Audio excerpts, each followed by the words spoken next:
Hey, Kevin. First of all, can you assess your emotions after the fight? I know you had built yourself up to such a peak, and then to have it end the way it did, like how much does that hurt you?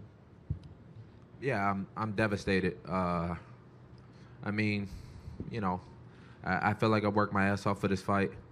I stepped up when no one else would, and I took a big risk tonight, and just didn't go my way. But I'm gonna come back, and I'm gonna come back stronger. You know. How much did I'm sorry. How much did the struggle to make the weight affect you in the cage tonight? Yeah, I feel like that was a huge factor. The staph infection really didn't help. I've been fighting it for about a week now, and it didn't make the weight cut no easier. So, like I said, I'm sitting here now about 185 pounds, a little too big for the weight class now. I've been fighting at this weight class since I started MMA at 17, so it's about time for me to go up. I'm, getting stronger and bigger. So, I don't know. I mean, maybe that played a factor, but regardless, Tony Ferguson was the better fighter tonight. I said it before. I thought he was the toughest fight in this division. I tried to step up, and what can I do?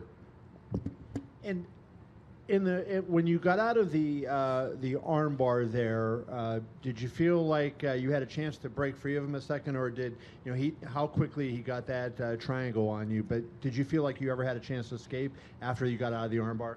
Yeah, the armbar wasn't the problem. I kind of underestimated his bottom work. It was the elbows more than anything. I mean, look at my face. It's not from the. So I underestimated his work from the bottom. He did a great job, and once the triangle was on, it was. Right here, Motown. The worst thing that a fighter can experience on the day of weigh-ins is to step on the scale, to be told that you have to come back and lose a pound. We waited around, to see what was going to happen in that next hour. What did happen behind the scenes? How did y'all get that other pound off? The weight cut was what it was. I wasn't gonna let down the whole show, let down everybody. I was gonna make the weight, even if I had to cut my foot off or something. I said it before. It damn near killed me, and I just had to do what I had to do. I got a job to do. I'm a professional.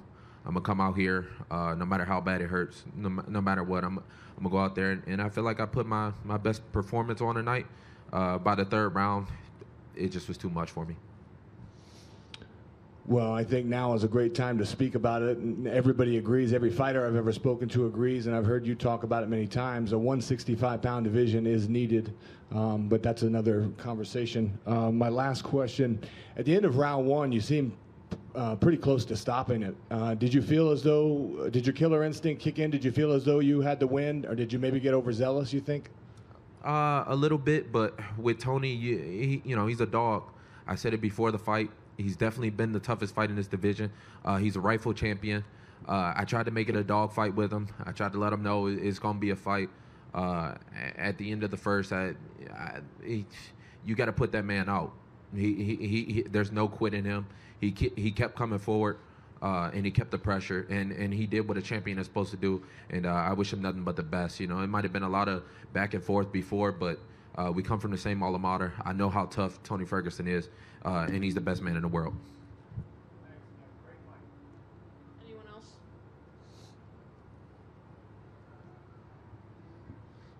Kevin, did the staph infection come up at all, or did the doctor, no one ever, commission, did they have no idea about it?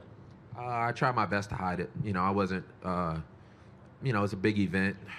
A lot has been happening with the UFC these last couple events, and I wasn't going to let nobody down. I worked my whole life for this. It was like a culmination of things, but I'm not going to let this stop me. I'm still going to be a world champion. It might not happen when I'm 25, but... And just to confirm, your next fight will be at 170. Is that what you're planning on, at least as of right now? I don't know. I've taken a lot of fights this last year, so I don't know. I need some time. I'll probably go home. Thanks, Kevin.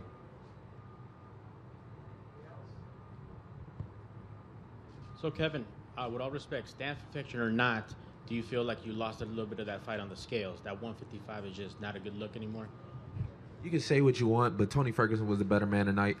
Like I said, I underestimated his bottom work and that pace, the pressure. What can I say? You know, he was the better man, and he caught me. He caught me with the elbows from the bottom, and then he caught me with the triangle. So like other guys, like Cerrone moving up from 155, like Dos Anjos, we might see you at 170, 2018? Yeah, I think so. I think it's definitely time for a 165-pound weight class. There's so many guys at 155 and so many guys at 170. I feel like they can really do 165 and 175. As you can see, I'm about 10 pounds bigger than Tony Ferguson anyway, just naturally. I think it's definitely a time for a 165-pound weight class, and that's what I'm going to push for. But right now, I just need some time. I've taken 4 fights in these last 12 months, so it's about time.